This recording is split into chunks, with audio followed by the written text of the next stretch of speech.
2026 yil 28 avgustgacha ariza bermagan odam to'lovdan quruq qolishi mumkin. Men bugun aynan shu muhim masalani sodda qilib tushuntirib beraman. Kim ariza berish kerak, kim xavotir olmasligi mumkin. Qaysi xatolar pul yo'qotishga olib keladi va arizani qanday qilib to'g'ri topshirish kerak. Bu ma'lumot faqat bir guruh odamga emas, ko'pchilik oilalarga, nafaqaga yaqinlashayotganlarga, ijtimoiy yordam oluvchilarga, kompensatsiya yoki subsidiya kutayotganlarga tegishli bo'lishi mumkin. Shuning uchun videoni oxirigacha ko'ring. Hoziroq kanalga obuna bo'ling va like bosib qo'ying. Chunki bunday ogohlantirishlar ko'pincha odamning real pulini saqlab qoladi. Avvallari ko'p to'lovlar bo'yicha odamlar bitta narsaga ishonib yurardi. Men ro'yxatda bo'lsam, huquqim bo'lsa, davlat yoki mas'ul tashkilot o'zi hisoblab beradi, o'zi chaqiradi, o'zi to'laydi. Amalda esa tizim o'zgaryapti. Endi ko'p hollarda huquq borligi yetarli emas, ariza borligi ham kerak. Ya'ni sizda to'lov olishga asos bo'lishi mumkin, lekin ariza topshirmasangiz, mas'ul idora sizni avtomatik ravishda to'lov oluvchi sifatida kiritmasligi mumkin. Men buni oddiy misolda tushuntiraman. Tasavvur qiling, bir oilaning subsidiya yoki kompensatsiya olishga huquqi bor. Oilada daromad past, bolalar bor, uy-joy xarajatlari ko'p yoki boshqa asos mavjud. Lekin oila ariza topshirmadi.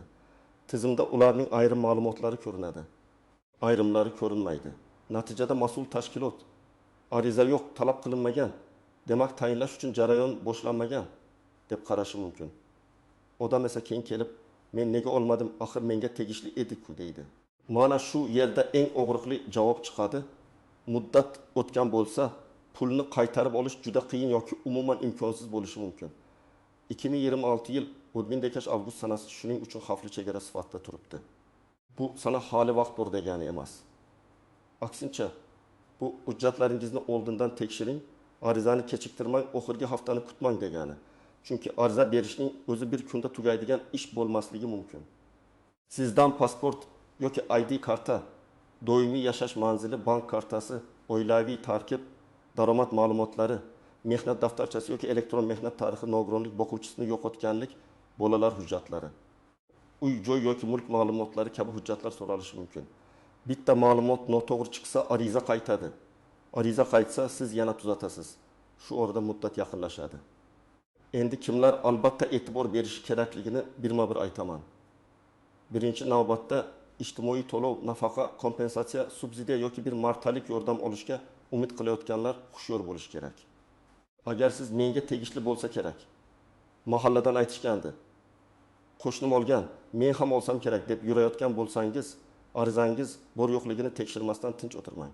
Og'zaki gap hujjat hisoblanmaydi. Telefon orqali so'rash ham yetarli emas. Sizda ariza topshirganini tasdiqlovchi raqam, kvitansiya, elektron bildirishnoma yoki qabul qilinganlik belgisi bo'lishi kerak. Ikkinchi guruh avval to'lov olgan, keyin to'xtab qolganlar. Masalan, bir oila 2024 yoki 2025 yilda ijtimoiy yordam olgan, keyin daromad o'zgargan, bola yoshi o'zgargan, ro'yxat yangilangan yoki bank kartasi muddati tugagan. Ular men oldin olganman deb o'ylashi mumkin.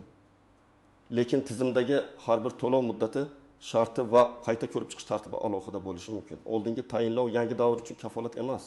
Agar yangi davr uchun ariza talab qilinsa, eski ariza bilan pul kelmasligi mumkin. Uchinchi guruh hujjatida o'zgarish bo'lganlar, familiya almashgan, pasport ID kartaga o'zgargan, yashash manzili boshqa tumanga ko'chgan, bank kartasi yangilangan, nikohdan o'tgan yoki ajrashgan, bola tug'ilgan, oila a'zosi vafot etgan, ishga kirgan yoki ishdan chiqqan bo'lsa, to'lov masalasida bu ma'lumotlar katta rol o'ynaydi. Ba'zan odamning huquqi bor, lekin tizim eski ma'lumotni ko'rsatadi. Masalan, ayol bir tumandan ikkinchi tumanga ko'chgan, lekin ro'yxati eski manzilda qolgan. U yangi joyda ariza beradi, javob keladi. Ma'lumot mos emas, eski joyga boradi. U yerda ham siz bu yerda yashamaysiz deyishadi. Bunday vaziyatga tushmaslik uchun arizadan oldin asosiy ma'lumotlarni tartibga keltirish kerak. 4-guruh nafaqaga yaqinlashayotganlar yoki pensiya huquqi shakllanayotganlar. Men bu yerda alohida urg'u beraman. Pensiya va ijtimoiy to'lovlarda vaqt juda muhim.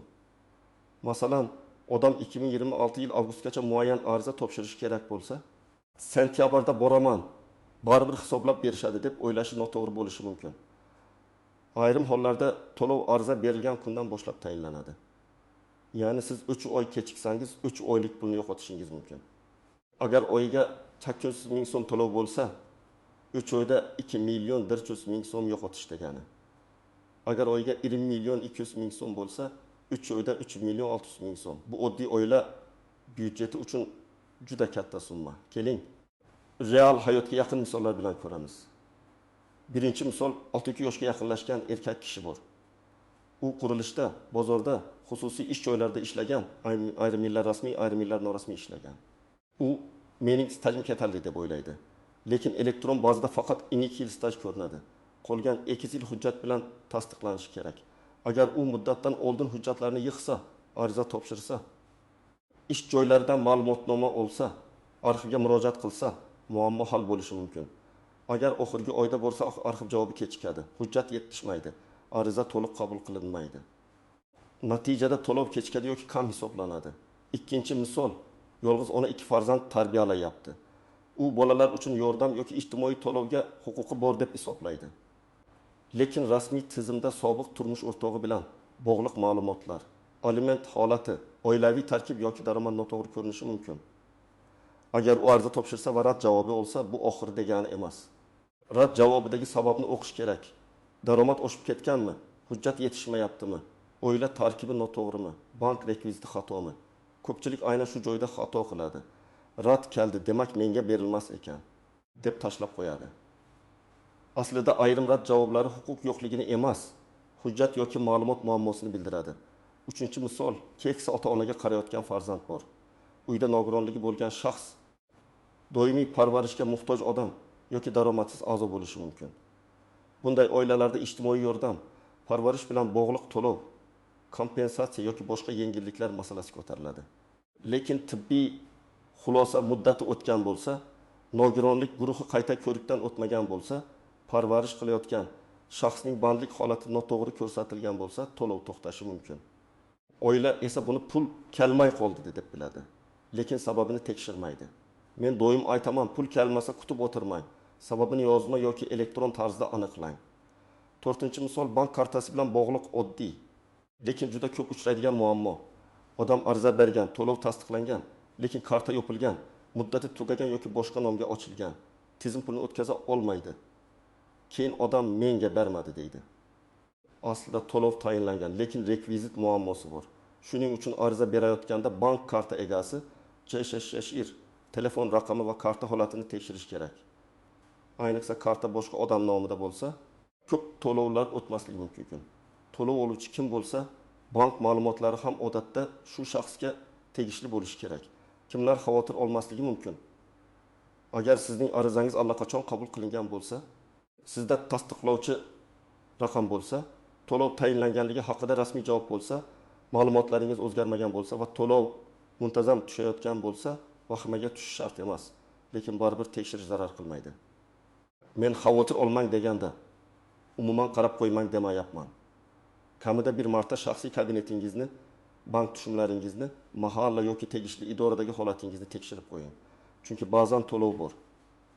Lekin keyingi davr uchun qayta ariza talab qilinadi. Endi istisnolar, tuzoqlar va ko'pchilik e'tibor bermaydigan nozik jihatlarga o'tamiz. Birinchi nozik jihat. Ariza topshirish bilan to'lov tayinlanishi bir xil narsa emas. Ariza topshirdingiz degani pul anib tushadi degani emas. Ariza qabul qilinadi, keyin tekshiriladi, hujjatlar solishtiriladi, shartlar ko'riladi, keyin qaror chiqadi.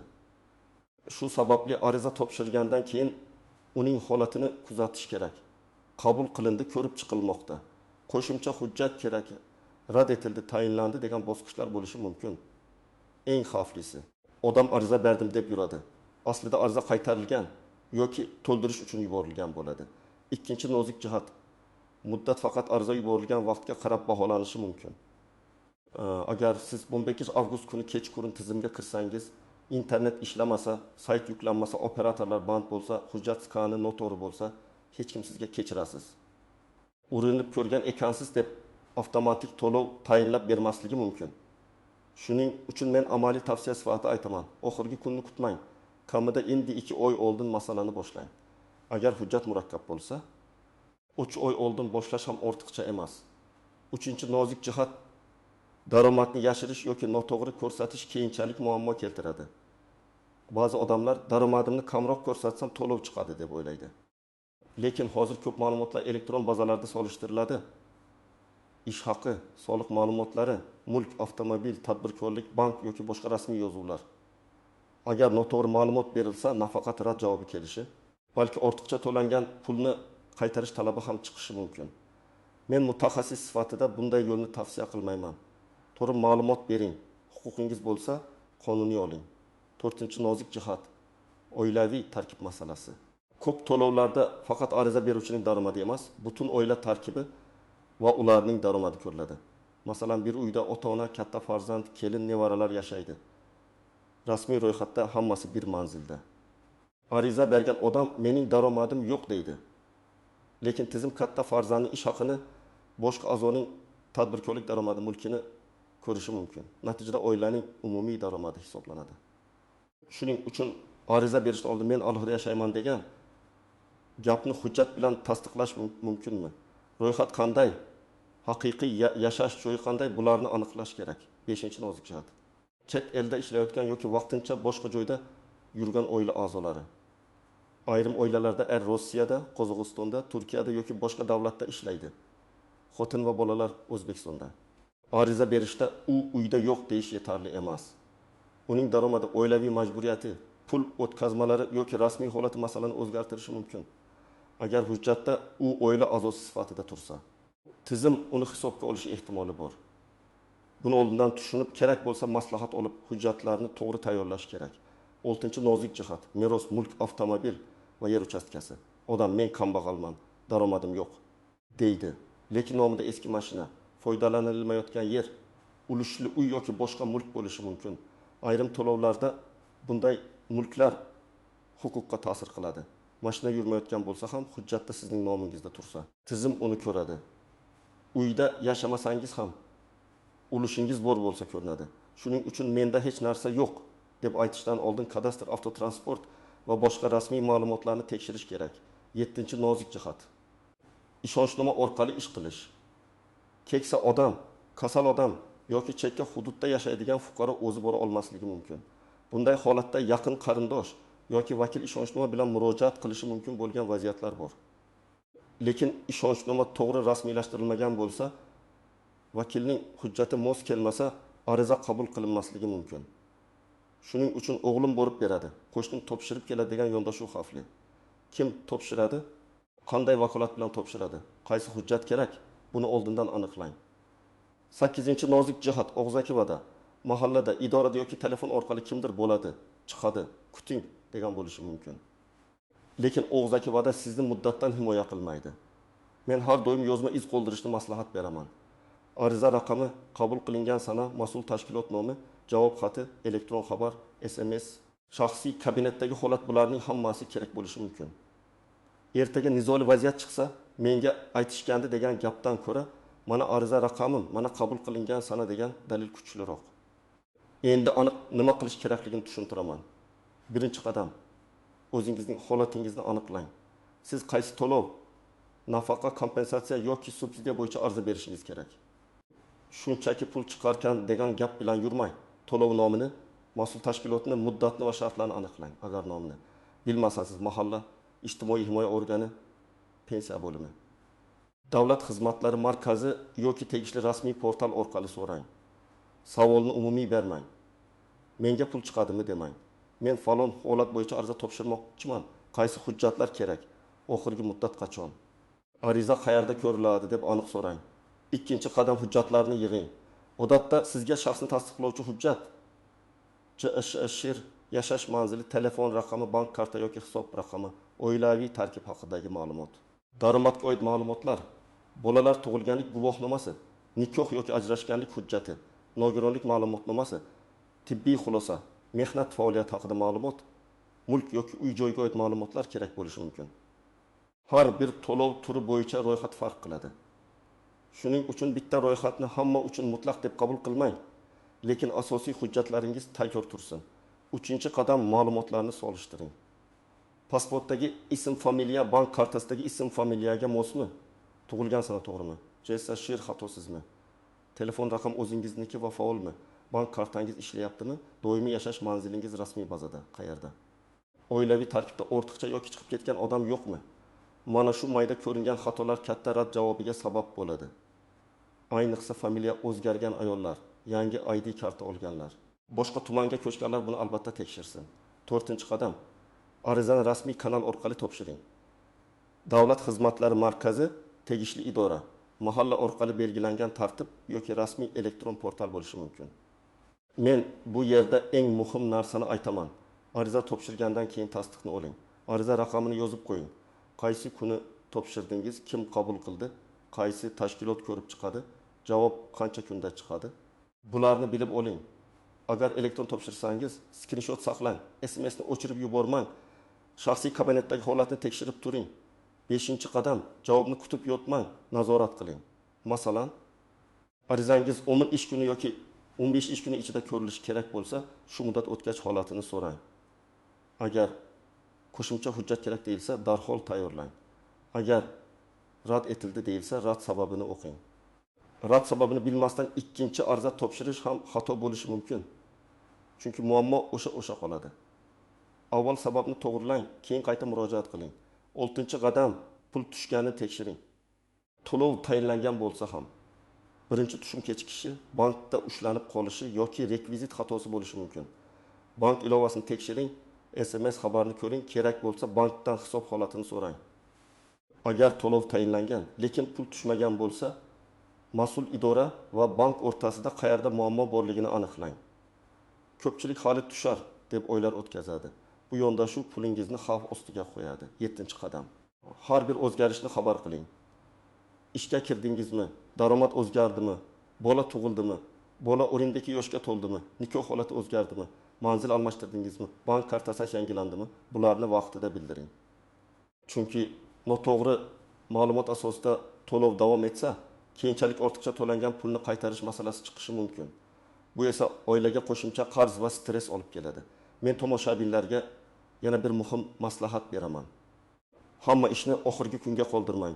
2026 yil 15 avgust uzoqdek tuyuladi. Lekin hujjat yig'ish, ma'lumot to'g'rilash, arxivdan javob olish, tibbiy ko'rikdan o'tish, bank rekvizitini yangilash. Elektron tizimdagi xatoni tuzatish vaqt oladi. Agar siz bugun boshlamasangiz, ertaga bitta hujjat yetmaydi, indinga navbat bo'ladi. Keyin bayram yoki dam olish kuni to'g'ri keladi. So'ng tizim ishlamaydi. Natijada muddat o'tadi. Pul masalasida keyinroq degan so'z ko'pincha eng qimmat xatoga aylanadi. Agar siz yosh katta ota-onangiz uchun bu masalani tekshirayotgan bo'lsangiz, ularning hujjatlarini bir papkaga yig'ib qo'ying.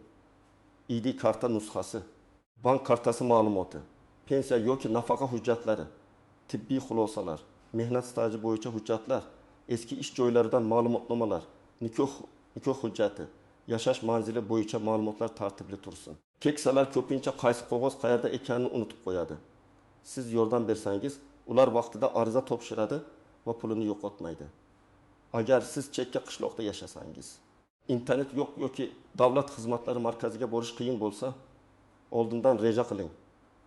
Qaysi kuni borasiz, kim olib boradi, qaysi hujjatlarni olasiz, telefoningiz zaryadi bormi, nusxalar kerakmi, bularni tekshiring. Bir marta borib hujjat yetmay qaytish, keyin yana borish ko'p odamga og'ir. Shuning uchun borishdan oldin telefon qilib, hujjatlar ro'yxatini so'rab oling. Agar sizning arizangiz rad etilsa, hissiyotga berilmang. Rad javobi oxirgi hukm bo'lmasligi mumkin. Men avvalo rad sababini yozib olishni maslahat beraman. Sabab daromad bo'lsa, daromad hisob kitobini tekshiring. Sabab hujjat bo'lsa, hujjatni to'ldiring. Sabab ma'lumot mos emas bo'lsa, bazadagi xatoni tuzating. Agar siz rad javobini noto'g'ri deb hisoblasangiz, belgilangan tartibda shikoyat qilish yoki yuqori turuvchi tashkilotga murojaat qilish huquqingiz bo'lishi mumkin.